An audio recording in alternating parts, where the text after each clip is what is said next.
يا أيها الذين آمنوا إذا نودي للصلاة من يوم الجمعة فاسعوا إلى ذكر الله وذروا البيع ذلكم خير لكم إن كنتم تعلمون. الحمد لله رب العالمين، والصلاة والسلام على سيدنا وحبيبنا محمد وعلى آله وأصحابه أجمعين. ئیمانداران و خواناسانی زۆر بەڕێز، کاتێک کە کوڕ و کچێک دەبنە دەستگیران، سبحان الله، هەر لەو ساتەوەی کە بە حەڵاڵی بوونە دەستگیرانی یەکتر، پەروەردگار دەفەرمێ وەجەعەلە بەینەکم مەوەددە، ئای چ خۆشەویستیەکی بەهێز لە نێوانی ئەو کوڕ و کچەدایە. واللهی لەو ساتەوە ئەم کچە هیچ کەسێک لە ژیانیدا بە دڵنیاییەوە بە ئەندازێ ئەو کوڕە خۆشەویست نییە، و ئەو کوڕەش لەو ساتەدا لێی بپرسە، هیچ کەسێک نییە لەم سەر زەویەدا بە ئەندازەی ئەو کچە دەستگیرانی خۆشەویست بێ. بۆیە هەر لەو ساتەوە و بە تەواوی ژیانیش ئافرەت بەس بە لەدەستچوونی مێردەکەی ماڵوێران دەبێ. والله ئەوە حەقیقەتێکە و نابێ بیشارینەوە. ئافرەت باوکی دەمرێ، بەخوا برای دەمرێ، خوشکی دەمرێ، قەت ئەو تەئسیرەی تێناکە کە هاوسەرەکەی دەمرێ. واللهی بۆ پیاوانی ژوایە، پیا و جەرگ سوتاو دەبێ، باوک و دایکی لەدەست دەدا، ئەگەر هاوسەرێکی تەواو خۆشەویستی هەبێ بە هیچیان بە ئەندازەی لە دەستدانی هاوسەرەکەی هەز بەبێ نازی ناکرێ و هەز بەوە ناکرێ ئەم پیاوە چ کۆڵەکەیەکی گەورەی ژیانی لەدەستداوە. بەڵێ ئەم دوو خۆشەویستە لە دەستگیرانیەوە حتا وەکو مردن بەردەوام غیرەیان دەبێ بەرامبەر یەکتر هەبێ. ابن حجر رحمەتی خوای لێبێ ئاوە وەصفی غیرەی کردووە: الغيرة مشتقة من تغيير القلب وهيجان الغضب بسبب المشاركة فيما به الاختصاص. براستي پێناسەیەکی جوانە. غیرە بریتیە وەرگیراوە لە گۆڕانی، غیرە لە تەغییری قەلبەوە، لە دڵگۆڕینەوە و لە تووڕەبوون و دەمار هەڵسان و چاوسووربوونەوە بە هۆکاری ئەوەی هەست بکەی لەو شتەدا کە تۆ زۆرت خۆش دەوێ و تایبەتمەندی خۆتە. کەسێک دەیەوێ پەنجەی بۆ بەرێ، کەسێک دەوێ منافەسەت بکە. جاواب هەر بۆ هاوسەری جوانیە. ئێستا زۆربەی خاوەن پیشە غیرەیان هەیە بەرامبەر یەکتر. ئەڵێ ئەو پیشەی من نابێت کەس لە سەر و منەوە هەبێ، کەس ناودارتر بێ، ئیلا مەگەر کەسێکی زۆر بە ئیمان بێ و ئیثاری هەبێ. بە تایبەت لە ژیانی هاوسەریدا هەموو ژن و مێردێک ئەم غیرە مەحموودەی هەیە. ئەمە غیرەیەکی پەسند کراوە کە دەڵێ ئەو شتە ئەم هاوسەرە تایبەتە بە خۆمەوە، نابێت کەس لەگەڵما هاوبەش بێ. ژن تا چەندە مێردەکەی خۆش بوێ غیرەی بۆی زۆرترە و پیاوی ژوایە. با بچینە خزمەت پێغەمبەر صلی الله عليه وسلم. ڕۆژێکیان سەروەرمان ڕوحمان بە قوربانت بێ پێغەمبەری خوا صلی الله عليه وسلم، قوربانی خۆت و ڕێبازت بم. ئافرەتێک داوای ئیزنی کرد، واتە پێغەمبەر صلی الله عليه وسلم لە ژوورەوە دانیشتە بوو، ئافرەتێک دەنگی بەرز کردەوە ڕوخسەتم بۆ وەرگرن سەردانی پێغەمبەری خوا بکەم صلی الله عليه وسلم. ئەو ئافرەتە هالەی کچی خوەیلید بوو، خوشکی خاتوو خەدیجە، واتە ژن خوشکی پێغەمبەر صلی الله عليه وسلم. ئەم ڕووداوە کەیە؟ چەند ساڵێکە، چەند ساڵێکی زۆرە خاتوو خەدیجە وەفاتی کردووە. دەفەرمێ فەرتاع لذالکە، پێغەمبەر صلی الله عليه وسلم کە گوێی لە دەنگی ژن خوشکەکەی بوو، گوێی لە دەنگی هالە بوو، یەکسەر گۆڕانکاری بەسەرا هات، یەکسەر ڕاست بووەوە. فەرمووی اللهم هالە، یا ڕەبی خوایە ئەوە هالەی ژن خوشکم بێ، خوایە ئەوە هالەی خوشکی خەدیجە بێ. عنی داوای کرد خوایە ئەو دەنگەم بیست، خوایە ئەوە دەنگی هالە بێ و هالە هات بێ. خاتوو عایشە دەفەرمێ منیش لە خزمەت پێغەمبەرا بووم صلی الله عليه وسلم، فەغیرتو، هەر دەست بەجێ غیرە گرتمی، دڵم کوڵا، تووڕەیم پێوە دیار بوو. فقلت یەکسەر دەرم بڕی، هەر نەمتوانی تەحەمولی ئەوەم نەکرد بم باجارە هالە بێتە ژوورەوە. ئەوە ژن خوشکی پێغەمبەرە صلی الله عليه وسلم. پێغەمبەر چەند خۆشحاڵە بە هاتنی، والله خۆشحاڵەکەی پێغەمبەرم بڕی. یەکسەر دەرم بڕی، وتم ما تذكر من عجوز من عجائز قريش حمراء الشدقين هلكت في الدهر.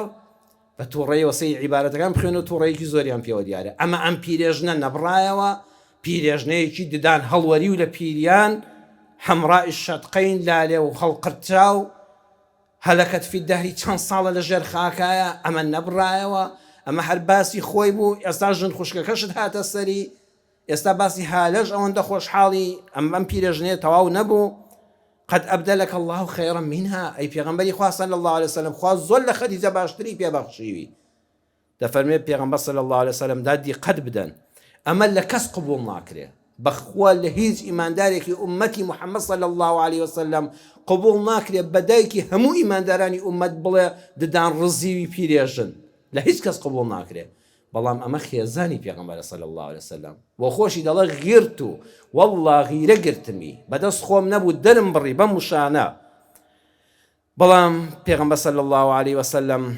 فتمعر وجهه تمعرا پێغەمبەر صلى الله عليه وسلم دەفەرمێ خاتو عایشە دەفەرمێت تەماشای دەموچاویم کرد دەموچاوی بە شێوازێکی زۆر گۆڕا سوور هەڵگەڕا هەستم کرد پێغەمبەر صلى الله عليه وسلم تەواو دەموچاوی گۆڕا ما كنت أراه إلا عند نزول الوحي وعند مخيلتي دفرمي بيغمبر صلى الله عليه وسلم لدو حالتها نبي قدموا شاوي أوان نقورا يا كم لكاتي هاتني وحي بوسريدا دوميان لكاتي كأسمان هوريشي رجل يقرد بيغمبر صلى الله عليه وسلم ده ترسال لوي باراني غضب باري وبيت لافا وخطي لنا وباري دو حالته ده بيغمبر صلى الله عليه وسلم ده متشاوي شكل جوان خوشويستكي حد معي وبلام سور بونا وطوربوني بيو ديار بو كأوان بخاتو خديجة قرد بدمو تشاوي وزور زور طوربون ديار بو فرموي ما أبدلني الله خيرا منها بلام هيش قسيشي نارويبا من نود فرموي نبخوان نتزاني هيش كاد خوال لخديجة باشتري بي نبخشيهم يكم لبر أو إيماني بيه هنام كاتك خلق بيبروا أبون بيهم يكم إيمان داري أمتم بو ببين مناقشة يكسبتي تو بيغنبري خواي أو كاتيك خلق بدروان دادنام أو برازقوي زانيم سيم كاتيك خلق منعي مال الثروة الساماني خوي لذا كدمو دريان كردم بوشيوي أبو طالب أو همو مال الثروة السامانك خوي بقرباني منو إسلام كرد فموي خواي قورة تنها لأولنا وأهم خيزان دا من دالي في بخشيم ديار أو كاتا ماريا نهناوا كإبراهيم اليبو فموي لنا همو خيزان كانم دا خوا منعي من دالبوني كدو بس لخاتو خديجة كدايكي من دالا كان ما لبر أم شوار حالتا هرگيز ريغان آدم كزباسي خديجة بكا فقالت عائشة جير عاقلش بآقاها توا دفرموتم والذي بعثك بالحق سيندبو الله يتوي بحق دوبا بيغمبر لا أذكرها بعد هذا إلا بخير سندد بودا خوم أمجار اليوم ببولا حتى ما أمجارش كبشاكنا بباسي خديجة ناكبوا زانين بيغمبر صلى الله عليه وسلم زود توريا أنفر مدينة مسند إمام أحمد هاتو إسنادك الصحيحة شواروانە لەم فەرموودەی کە خوێنبەوە بۆ جەنابتان بەڕێزان بینەرانی بەڕێز چوار وانە و دەرس بۆ ژیانی خۆمان لەم فەرموودەی پێغەمبەر صلی الله عليه وسلم وەردەگرین. یەکەمیان حافظی ابن حەجەر لە فتح الباریدا لە شەرحی صحیح بوخاریدا لە مجلدی حەودا لە لاپەڕەی 140 دەفەرمێ وفي الحديث أن من أحب شيئا أحب محبوباته وما شبيهه وما يتعلق به دفمن لم فرموديه او وردگرین که پیغمبر صلی الله علیه وسلم جوی لدنگی جن خوشککی بو جوی لدنگی حاله خوشکی خدیجه بو دوای وفاتی جنکشی فرمی اللهم حاله خواه حاله به خواه چند خوش حالم که خوشککی خدیجه دبینم دفمن سبحان الله ام فرموديه اوی لی وردگیری انسان که کسیشی خوش ویست کشتێکی خۆش ویست ئەوەی لەو کەسە ژنزیکە هەموویانی خۆش دەوێت بۆیە بەڕێزان بە جەنابتان دەڵێم بەخۆم بە ئێوە هەر پیاوێکتان بینی ماڵی خەزورانی زۆر خۆش دەویست نیشانەیەوەی خێزانەکەی خۆی زۆر خۆش دەوێت ئەوە نیشانەیەتی با ئێمەش ئەو ڕەفتارە کە هەز دەکەم لەناو هەندێک ماڵە هێشتا ژماوە کاتان لێ دەکەم باوازی لێبێنین پێچەوانەی فەرموودەیە ئەگە کوڕەکەت ژنت بۆ هێنا و ماڵی خەزورانی زۆر خۆش دەویست دایکی بەڕێز باوشی بەڕێز ئامۆژگاری مەکە ماڵە ئەوەندە ڕوومەدە ماڵی خەزورت نابڵێ زیاتر خۆشت بوون حتا تۆ ڕێز ماڵی خەزورت بگری ئەوانج ڕێزی ئێمە دەگرن بەداخەوە زۆر دایک هەیە زۆر باوکەیە نەسیحەتی خراپی کوڕەکەی دەکا ڕۆڵە ئەوەندە سوتاوی ماڵی خەزورت مەبە ئەوەندە سوتاوی ژن خوشکەکانت مەبە ناوەڵڵا ئەوەندە خێزانەکەت بەلاوە بە ڕێز و خۆشەویستە کە ژن خوشکەکانت هاتن بۆ ماڵت بە ئەندازەی خوشکەکانت زیاتر خۆشحاڵ بە کە ژنبراکانت هاتن بە ئەندازەی براکانی دایک و باوکی خۆت زیاتر خۆشحاڵ بە. ئەوە ئیبن حەجەر ڕەحمەتی خوا لێ بێ لە فەتح الباریدا دەفەرمێ نیشانەی ئەوە بوو پێغەمبەر صلی الله عليه وسلم چونکە خەدیجەی ئەوەندە خۆش دەویست بە بیستنی دەنگی هالە و هاتنی بۆ ماڵی ژن خوشکەکەی ئەوەندە خۆشحاڵ بوو. دەرسی دووەم، ئیمامی زەهەبی ڕەحمەتی خوای لێ بێ لە سیەر و ئەعلام النوبەلادا لە مجەلەدی 2 لە لاپەڕەی 112 دەفەرمێ وهذا من أعجب شيء أن تغار عائشة من امرأة توفيت قبل تزويج النبي صلى الله عليه وسلم بها. دەفەرمێ بەڕاستی جێگەی سەر سوڕمانە عائشە غیرە لە ئافرەتێک دەکات پێش ئەوەی ئەم شووی پێ بکان مردووە وفاتی کردووە. سبحان الله، هێستا عائشە نەبووەتە هاوسەری کە خاتو خەدیجەی بەڕێز چۆتە قیامەتی خۆی وفاتی کردووە. بەڕێزم ئەم دەرسەش پێمان دەڵێ زۆر ئاساییە ژنەکەت غیرە بکە لە هەر کەسێک کە جارێک لە جاران پێش هاوسەگیری تۆ خوازبێنیت کردووە. دەکرێت تۆی بەڕێز پێش ئەوەی هاوسەری حەڵاڵی خۆت مارەکەی چەرخوازبێنیکردنیەکت کردبێ لە دەرگای ماڵی فڵان کەست داوە سبحان الله بە نسیب نەبوو، لە دەرگای ماڵی فڵان کەسدا شووی پێ نەکردی، لە بە دەرگای ماڵی فڵان کەسدا باوکی ڕازی نەبوو، لە دەرگای ماڵی فڵان کەسدا و براکی ڕازی نەبوو. بۆ کچی ژوایە دەکرێت ئەم ئافرەتە لە ماڵی باوکیدا ئافرەتێک کە ڕێکوێک بە 10 کەس هات پێ دەخوازبێنی. بۆیە زۆر ئاسایی وەریگرا خۆ خاتو خەدیجە و عایشە بە یەکەوە نەژیاون. ئەم کە بۆتە هاوسەری خەدیجە حافظی ئیبن زەهەبی دەفەرمێت لە سیەر و ئەعلام النوبەلادا خۆ هەر یەکتریان نەبینیوە، خۆ لە ژیانی هەوێداری یەکتریان نەبوون. بۆیە ئەم دەرسە پێمان دەڵێ ئەگەر ژنەکەت ڕقی بوو لە ماڵی خزمێکت لە ماڵی دۆستێکتان لە هەر ئافرەتێک کە تۆ ڕۆژێ خوازبێنیت کردووە ناحەقی مەگرە بەلاتەوە ئاسایی بێ. زۆر هاتوشێ ئەو شوێنە مەکە مەڵێ ئەمە دڵپیسیە، نە ئەمە غیرەیە کە حەقی خۆیەتی و بۆ پیاویش پیاوی پیاوانە و بەغیرەت حەج کەسێک ببیستێ ڕۆژێک هاتوۆتە خوازبێنی خێزانی پێش ئەمیش غیرەی نەجوڵا و هەستی نەجوڵا و ڕقی لەیان نەبوو نیشانەی ئەوەیە پیاوەتی و مەردایەتی لە کەدارە. چاولێ ئەم دوانە دڵپیسی نین، ئەمە غیرەیەک دەجوڵێ لە ناخە هەم بۆ ژن و هەم بۆ پیاو. ئەوەندە هاوسەرەکەت خۆش دەوێ مافی ئەوەت پێدەدرێ ئەوەی لە پێش تۆشدا خوازبێنی کردووە حەز ناکەم چاوم پێی بکەوێت. چاولێ بەڕێزان وەکو ئەوەیە عایشە خاتو خەدیجەشی بە چاو نەبینی بوو و لەگەڵیشی نەژیا بوو. سێمیان هەوێ غیرەی هەر هەیە بۆ هەوێکەی. ئێمە زۆر جا خۆمان دەخەڵەتێنین وەڵڵا فڵان ئافرەتە بۆ خۆی چوو خوازبێنی بۆ ئافرەتێکیکە کرد کورە بەخوا ڕاز نییە. بەخوایان پیلانێکی بینی ژنانە لە ڕقی ژنێکی کە دەچێ ژنێکی کە بۆ مێردەکەی دێنێ. ئەینا حافظی ئیبن حەجەر لە فەتح الباریدا لە مجەلەدی 7 لە لاپەڕەی 137 شرح صحيح بخاري دا فرمي ومع طول المدة فصان قلبها من الغيرة ومن نكد الضرائر. أو هم معه بسر وفاة خديجة داتي بري كربو لما ليج لقلي نبو چونك الروجك هاوسري پیغمبر صلى الله عليه وسلم و پیغمبر باسي دكر غيري هواداري حد جولا بويا همو هويك إلا غيري برانبر يكتر هيا و هر يكي كان لوانا دايما مردك زياتر بلاي خوي داراشيشه. چوارەمیان لە پێغەمبەری خوا صلی الله عليه وسلم فێر دەبین هەوڵ مەدە غیرەی ژنەکەت نەهێڵی. کاکە ناکرێ هەوڵ مەدە غیرەی ژنەکەت نەهێڵی. ئەی ژن هەوڵ مەدە غیرەی پیاوەکەت نەهێڵی. ئەمە لەگەڵ سروشتی مرۆڤ نابێ بەڵام چی بکە بزانە چۆن ڕەفتاری لەگەڵدا دەکەی. هەیە بەڕاستی لە ژنەکەی بێزار بووە ئەمەندەی تەلەفۆن بۆ دەکرێت لە شوێی چاودێری دەکرێت کاکە بێزار مەبە یەکسە پەلامەری تەلاق مەدە. ئەم وتارەمان تەواوکەری وتاری ڕابردووە بەڕێزان. جاری وا هەیە ژن چەند جار متابعەت دەکا و چاودێریت دەکا و لێپرسینەوە لەگەڵ دەکا. خوشکی بەڕێزم جاری وا هەیە پیاوەکەت وایە خەریکە لێ دەکا بە نەخۆشی دڵپیسی و دەروون پیسی. بزانە هەوڵ مەدە بڵێن نابێ ئەم غیرەیەت بمێنێت دەمێنێ بەڵام بزانت چۆن وەکو پێغەمبەر صلی الله عليه وسلم ڕەفتاری لەگەڵ دەکەی. حەدیثەکانی پێغەمبەر صلی الله عليه وسلم بەڕێزان بۆ ژیانی ئێمەن بۆ ئەوەن ئێمە بزانین چۆن ڕەفتار لە ژیانماندا بکەین کە گرفتمان هاتە پێش. دیقەتی ئەم فەرموودەیە بدەن با بچینە خزمەتی.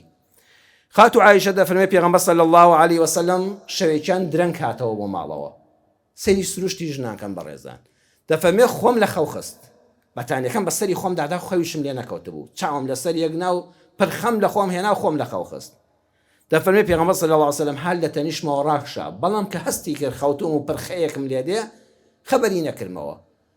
هەمووی چەند دقە و خولەکێکی کەمی پێنەچوو پێغەمبەر صلی الله عليه وسلم بە بێدەنگی هەستا جامانەکەی لەسەر کرد پشتێنەکەی بەستەوە پێڵاوەکانی بە ئاسپایی لە پێ کرد دەفەرمێ هەمووی فأخذ رداءه رويدا ببێدەنگی خۆی پۆشتە کردەوە وانتعل رويدا ببێدەنگی و بەبێ چرپە پێڵاوەکانی لە پێ کرد دەرگاکەی پێوەدا ڕوەیدان بە هێواشی دەرگاکەی کردەوە جیڕەی دەرگاکە نایە و پێوەی دایەوە هەمووی جێی گومانە باشە پێغەمبەر صلی الله عليه وسلم هاتەوە و یەک دوو دقە لە جیا ڕاکشاو ئەوەندە بە هێواشی و بەبێ چرپە چووە دەرەوە دەفەرمێ یەکسەر هەستام چوە ئەو دی و دەرگا و خێرا هەستام عەباکەم بەسەر خۆمادا و لەچکەکەم تون کردەوە و خۆمدا پۆشی و بە شوێنیان ڕۆیشتم وتم ئەمە بێ حیکمەت نییە ئەمە جێی گومانە پێغەمبەری خوا صلی الله عليه وسلم لێ بۆ ماڵی خێزانێکی بڕوە نەوەک فێڵم لێ بکرێ سەرە شەوی خۆم و نابێ بۆ لای کەس بڕوە دەفەرمێ ڕۆیشتم بە شوێنیان ڕۆیشتم حتا پێغەمبەر صلی الله عليه وسلم چۆ گۆڕستانی بەقیع چوو لە ناو شەهیدانی بە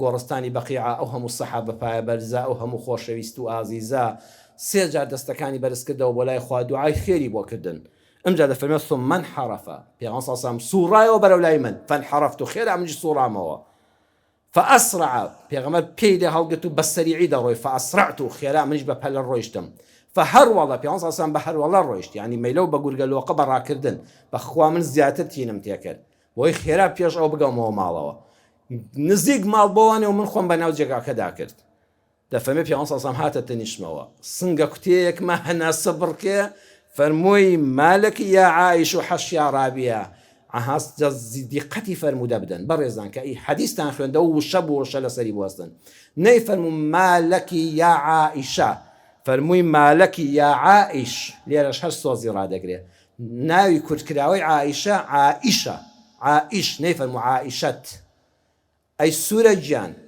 عائش ئای شۆکە ئەم سنگە کوتەیە چییە ئەمە بۆ هەنا سەبڕکێت پێکەوتووە وتمەی پێغەمبەری خوا صلی الله عليه وسلم هیچ نییە و بەڕاستی هەر بۆ خۆم تۆزەوە هەناسەم تون بووە فەرمووی پێم دەڵێ یان اللەطیف الخەبیر پێم دەڵێ سبحان الله دیقەتی فەرموودەکە بدەن فەرمووی خۆت بۆم دەگێڕێەوە ئەم هەنا سەبڕکەیە منە نەخۆشیە نەهیچ ئەمە تۆ ڕات کردووە وا خەریکە دڵ لە سینە دێتە دەرەوە هەناست بۆ نادرێ لە بەرماندوو بوون یان خوای اللەطیف میهرەبانی شارەزا و ئاگادار پێم دەڵێ نەیفەرموو خوای المنتەقیمی تۆڵەستێن پێت دەڵێ چاو لێیە لێرەش داوشەی نەرم بەکاردێنێ خۆشەویستی بۆ دەربڕی عائیشۆکە گیان دڵەکەم گوڵەکەم نەیفەرموو عائیشە ناسکی کردەوەی لێرەشدا نافەرمێ خوای منتەقیمی جەباری تۆڵەستێن پێم دەڵێ تۆڵە لێ دەستێنە لەسەرم گومانە خراپەت خوای اللەطیف خوای میهرەبان خوای بەبەزەیی خوای شارەزا بە کاروبارەکان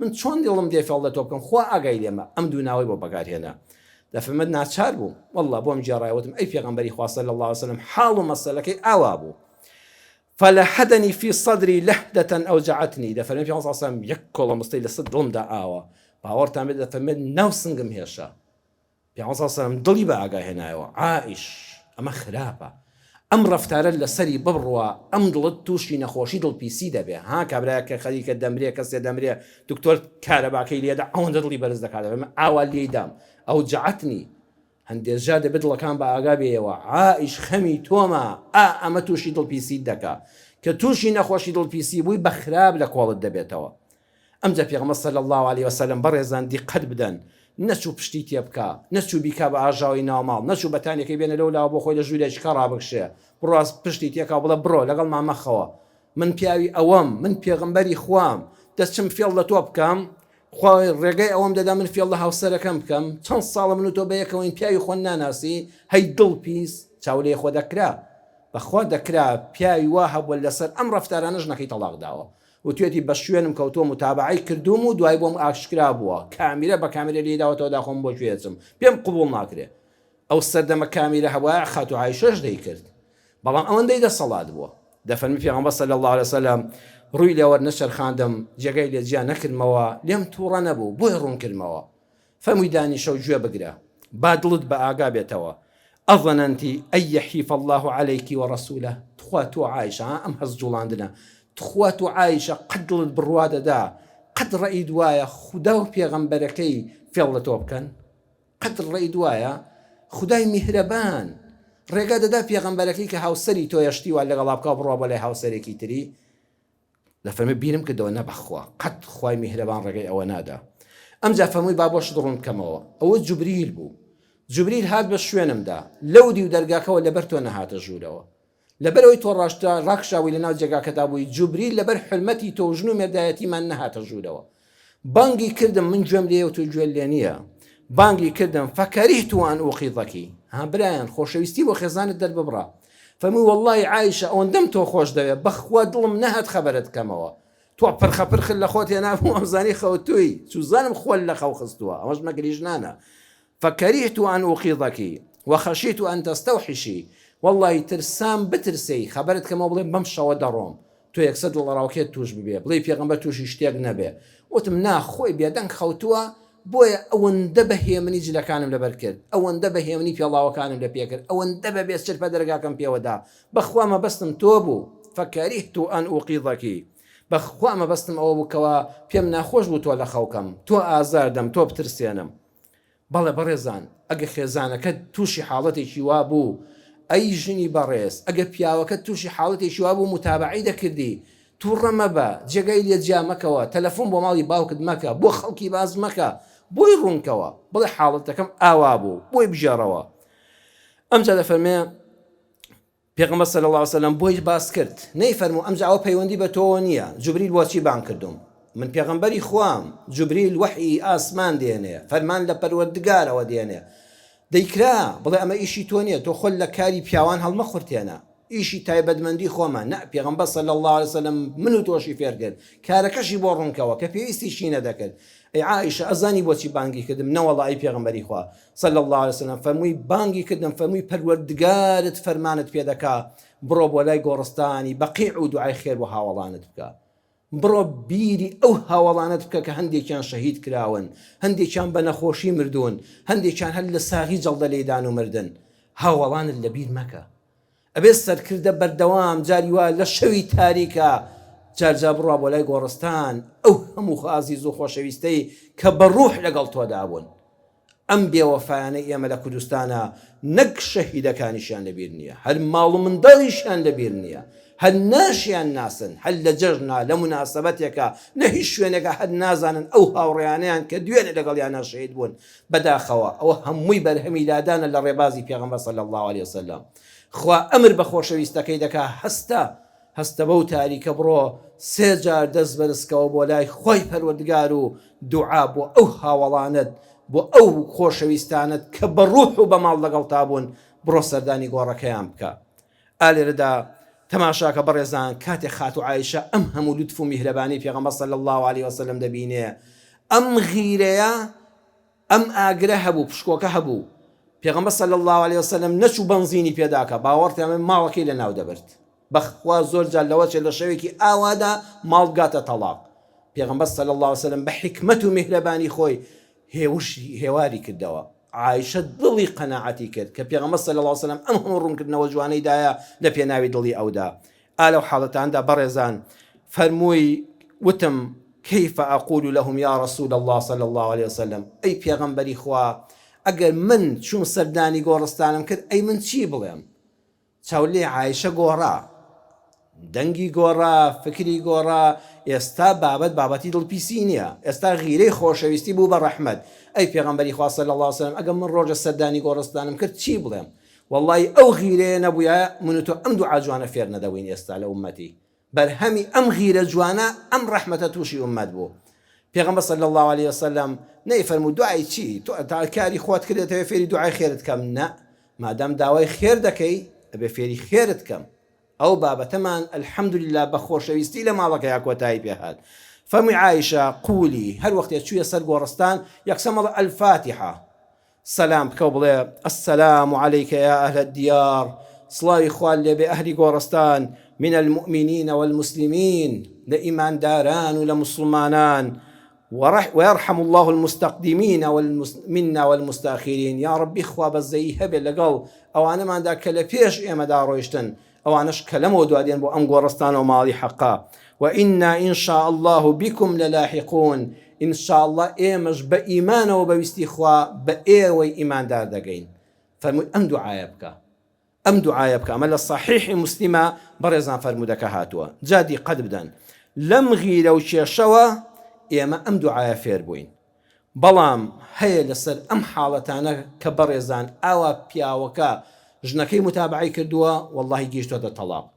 زۆر جار موبایلەکە تەماشا دەکات بۆیە ڕوونکەوە بڵێ وەڵڵا ئافرە زۆر ئاساییە، ئەوە تەلەفۆنی فڵان کەسە، ئەوە تەلەفۆنی فڵان کەسە، ئەوە تەلەفۆنی فڵان کەسە، ئەوە پەیوەندی فڵان کەسە. بەڵام بە هەموو ڕۆژێ ئەم بابەتانە نەبن.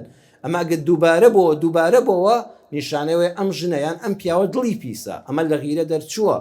بۆیە ئافرەتیش دەبێ وەکو عایشە بەڕاستی ژیر و عاقڵ بێ، ڕەزا و ڕەحمەتی خوا لە خاعەت و عایشە بێ کە پێغەمبەر صلی الله علیه وسلم بۆی ڕوون کردەوە نەیوت بەخوا هەر دڵم پاک نابێتەوە، بەخوا فەقیرە پیاومان بینیوە قورئانی هێناوە سوێندی بۆ ژنەکەی خواردووە، وەڵڵاهی چوومە ماڵی باوکم فڵان کەسم نەبینیوە کە تۆ دڵت لێی بەگومانە، بەخوا بە قورئانیش بڕوام نییە. جا ئەی چیت لێ بکە، ئەی چیت لێ بکە، خۆ ناکرێت بەردەوام کەسێک بە کامیرەوە بە شوێنەوە بێ.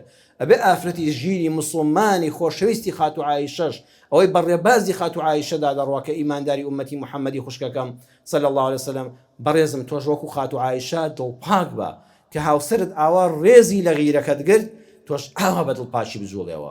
یان پیاوی بەڕێز برای شیرینم ئەگەر ژنەکەت ڕوونکردنەوەی پێدای کە تۆ خوا نەخواستە گومانێکت بۆ دروست بووە دڵت پاکەوە، دڵت پاک نەکەیەوە. دڵ یەک عادەتی هەیە، پیامبەر صلی الله علیه و سلم دەفەرمێ فەئەوجەعەتنی دڵی ئازاردام وا لەسەر سینەیدام فەرمووی وریا نەبی کرمێکە دێتە دڵتەوە، جار بۆ جار دڵت دەکۆڵێ، جار بۆ جار پەردەیەکی ڕەش لەسەر دڵ و دەروونت دروست دەبێ، ئەو چاوانت بەش چاوی سەرشت دەبینی و بڕوا بە چاوی خۆشن ناکەی. دڵپیسی دەردێکی زۆر کوشندەیە، یا ڕەبی نەچێتە ژیانی هیچ ژن و مێردێکەوە. هەوڵ بدەین بەڕێزان منداڵەکانیشمان لەسەر دەروون پاکی فێرکەین. خێزان زۆر تەئسیری هەیە. والله ئەگە پیاوێک بەردەوام لەبەر چاوی منداڵەکانیدا گومانی خراپ بە هاوسەری بەرێ یەقینت هەبێ کە کچەکەت بە شوودا ژنەکەش ئەویش لەگەڵ مێردەکەی ئاوا دەبێ. بەخوا کوڕەکەشت کاکی خۆم ئاوا بەیانی لەگەڵ ژنەکەی دەروون پیس دەبێ.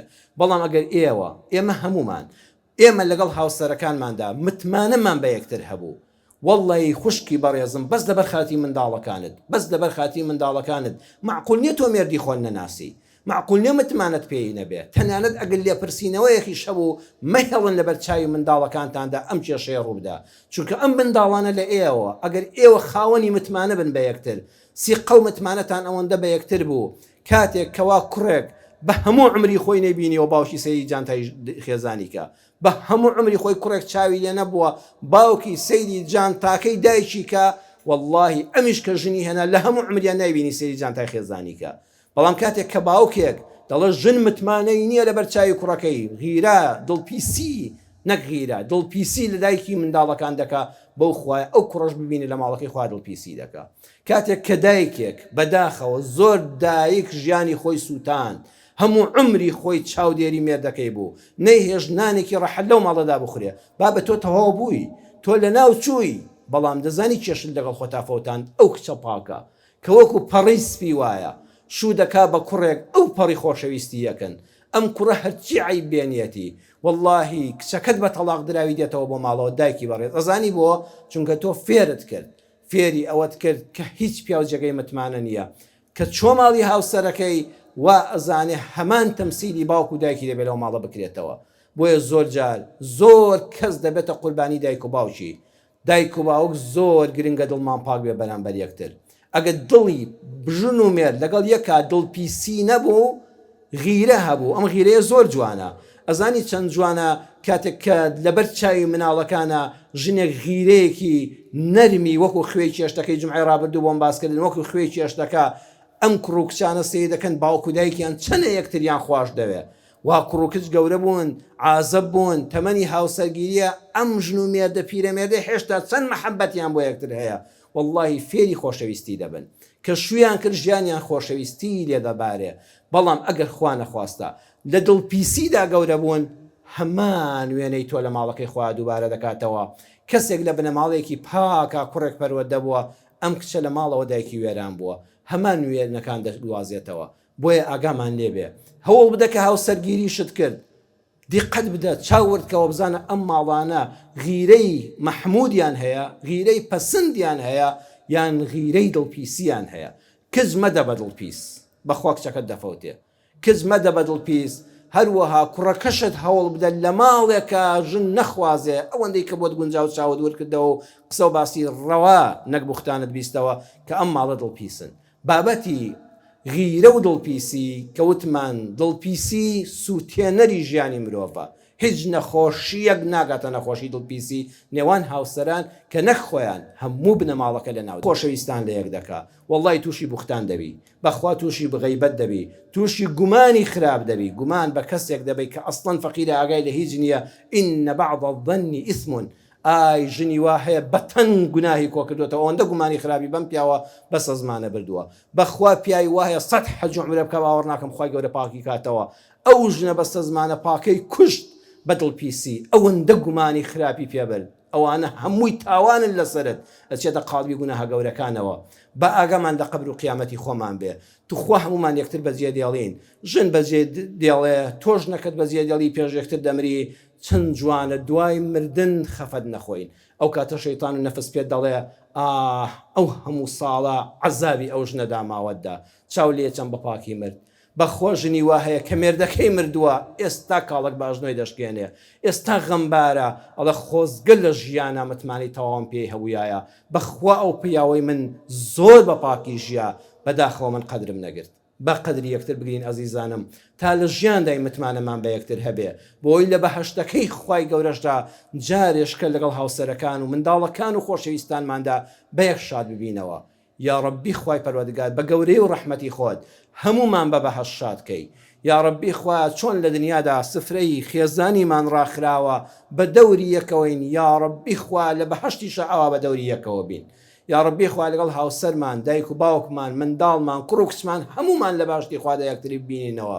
ڕەحم بە حاڵمان بکەی، شیفای نەخۆشمان بدەی، خوا شیفای هەموو نەخۆشێکی جەستەییمان بدەی.